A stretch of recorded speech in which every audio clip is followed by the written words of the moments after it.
అబ్బా సిగ్నల్ కాడ ఎంతసేపు నిలబడాలి? ఓ ఫ్లైఓవర్ కట్టిస్తే బాగుండు, రప్పున వెళ్ళిపోదుము. చౌరస్తా కాడ ఓ అండర్ పాస్ కడితే అల్కగా అవతల పడతాం కదా. రైలు వచ్చిందంటే గేట్ వేసుడే, పొద్దుకు 4-5 మాటల ఆవుడే సరిపోతుంది. ఓ బిజ్జి కట్టిస్తే గీ బాధలు తప్పు కదా. ఇగో గిట్లా అంటుంటారు, ఊర్లలో ఉండేటోళ్లకు సుతా గివ్వే తిప్పలుంటాయి. కాకుంటే ట్రాఫిక్ జామ్ తోటి కాదు, ఆనలకు వాగులు పొంగినప్పుడు.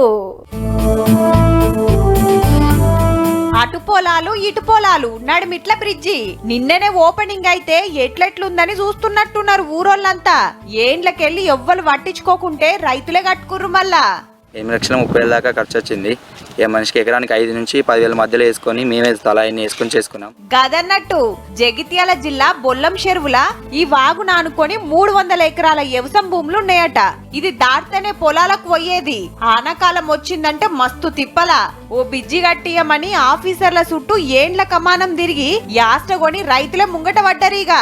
వర్షం పడితే దాటరాదు ఎవరికైనా. వరే పోవాలనుకున్నా, మందు చల్లాలనుకున్నా, ఓ బండి కూడా పోవాలనుకున్నా బండి కూడా పోరాదు ఇంట్లోకి వెళ్ళి, వాగులకి వెళ్ళి. ఇంకా దీనికి చేసే డెవలప్మెంట్ ఇంకా ఉంది.